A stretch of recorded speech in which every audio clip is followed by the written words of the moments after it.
Check this out, baby.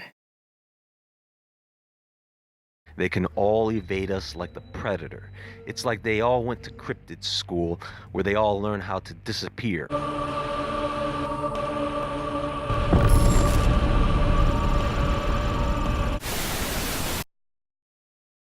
What we soon would discover was a history far more shocking than anyone could believe.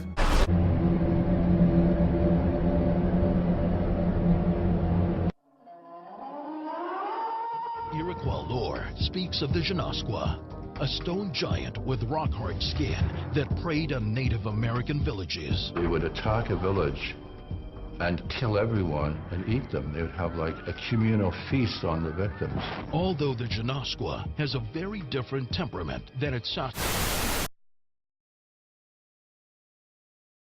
Man-corn, cannibalism and violence in the prehistoric American Southwest, end quote. The term man-corn is the literal translation of the Aztec word tiac taluai, which refers to a, quote, sacred meal of sacrificed human meat cooked with corn, end quote. In Turner's book, he provides evidence of cannibalism in 72 ancient Anasazi sites, including Chaco Canyon. Forensic evaluation of bones found at these sites proves they were cannibalized. The question is by whom? Who were eating the Anasazi? After the collapse of Chaco Canyon around 1150 AD, the remaining members of the Anasazi spread out and separated. They moved deep into remote canyons, building dwellings high up on cliff faces or on highly fortified mesas. To archaeologists, it was as if the Anasazi were overtaken by paranoia, hiding from some terrible enemy, but no matter how hard they looked, no enemy was found. Or was it? The Anunnaki is the equivalent to one of Enoch's watchers. They are the same being. Also, the Apkallu or Nephilim were semi-divine, meaning they were also part human and they could also mate with humans. And they could also die. And these Apkallu were believed to have also existed before and after the flood. The same story from the Bible.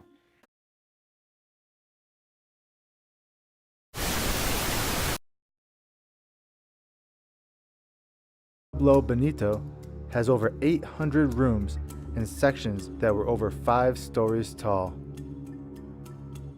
Tucked away on a cliff face behind Pueblo Bonito lies one of the canyon's most telling secrets.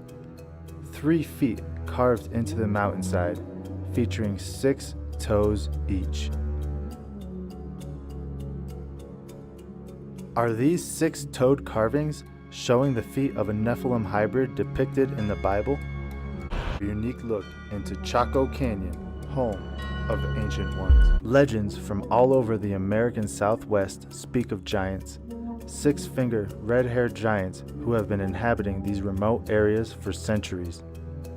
They speak of evil, cannibalistic giants who would terrorize the tribes with their hunger for human flesh.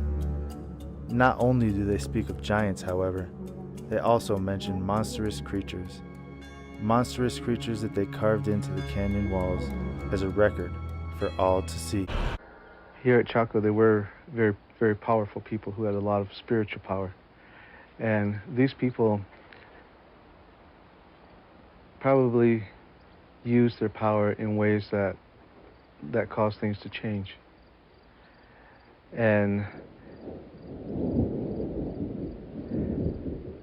that may have been one of the reasons why the migrations were set to start again, is because these people were causing changes that were never meant to occur.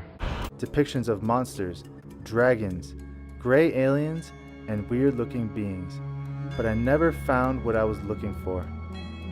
We searched the entire park for this carving that has been documented numerous times over the years, and yet we found nothing. I started to wonder, are they hiding it? is there any off-limits areas where they don't want the tourists to go? So I decided to ask one of the park rangers. The conversation went like this. Excuse me, would you be able to help me find something in the park I was unable to locate? The ranger replies, yes, absolutely. So I say, there are some footprints with 6 toes carved into the side of the mountain somewhere behind Pueblo Bonito, and I'm having a hard time finding them. The ranger says, ah, yes, those. They are located in an off-trail area closed to the public. Closed to the public? What else do they have closed off to the public? And as we were about to leave, we decided to watch their 30-minute film at the visitor center. What we saw was shocking. They showed us petroglyphs like no other we have ever seen. Perfectly clear images of interdimensional demons with pyramids stacked on top of its head. We walked through the entire park and never saw this. We started to wonder, where are these located and why are they hiding them from us? Also, it got us thinking, what else are they hiding from us here in Chaco Canyon? A place of magic rituals, astronomical alignments, and supernatural legend. This massive city was lost for centuries when its occupants seemingly vanished nearly 1,000 years ago. To this day, archaeologists and historians are unable to piece together exactly what happened here. The local Seminole Indians believe that Bigfoot does exist and that it has special powers. They have magic.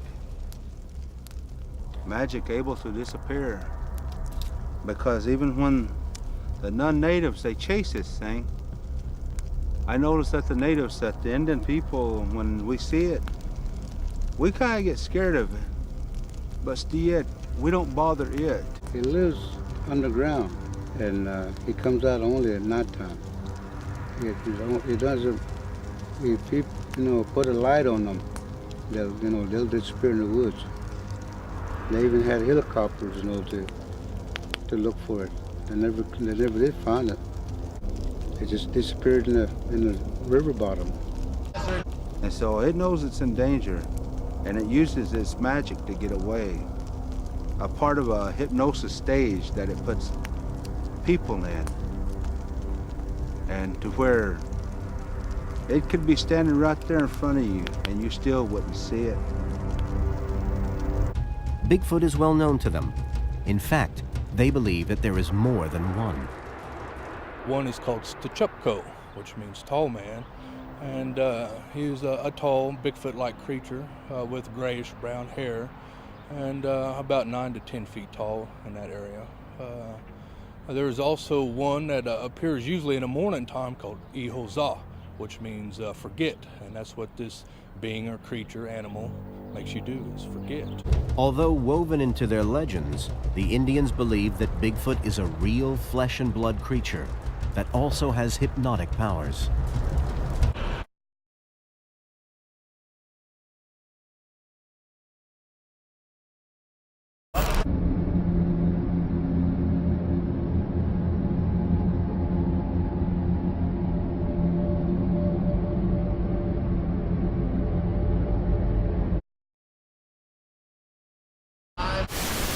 What do we have here? A planet full of cryptids, a planet full of beasts. Aliens, Bigfoot. We've got Yetis running around, Mothman, Slothman, Wolfman, fairies, trolls, elves, and leprechauns. The Chupacabra, the Loch Ness Monster, Mekele Mbembe. There are so many. And what I find interesting is that all of them, without exception, have the same special ability, and that is this. They can all evade us like the Predator. It's like they all went to cryptid school where they all learn how to disappear. I don't understand how every cryptid is a freaking ninja. I mean, these things are always disappearing behind rocks, buildings, bushes, trees, or something diving into the water quickly on sight. Even UFOs. They can't leave a sighting without zooming away at light speed. Now, what I just said should be a clue to everyone. Take any animal you can think of, the rarest, most difficult to find animal you can think of. Now you can track that animal, you can hunt it, and you can kill it. And you can videotape the whole thing in HD. Not only that, you can bring that animal back for everyone to see and examine. I don't care what it is. A duck-billed platypus, which was once thought to be a myth, but we know that it is not, because of the things I just mentioned. Now, for some strange reason, you can't do that with these cryptids. And even if it is heard of someone catching, killing, or having in their possession the specimen always turns out to be a fake or missing, destroyed in a fire or something. So there's another cryptid that seems to be trending again: mermaids. And you're gonna find that this being has a very, very old history, a shattered past, but familiar. You know, there is a whole world down there in the abyss, and yes, there are secrets. When it comes to mermaids, what we are dealing with is another ghost, another demon, evil spirit, another shape-shifting extra-dimensional dark entity whose sole purpose is to elude, seduce, and corrupt. Disney's The Little Mermaid is the best story you're gonna get. Bird people and fish people. Didn't I just talk about this with the Sumerians? How about this, folks? Let's take a look at the Japanese version of the mermaid. Maybe they have a different story.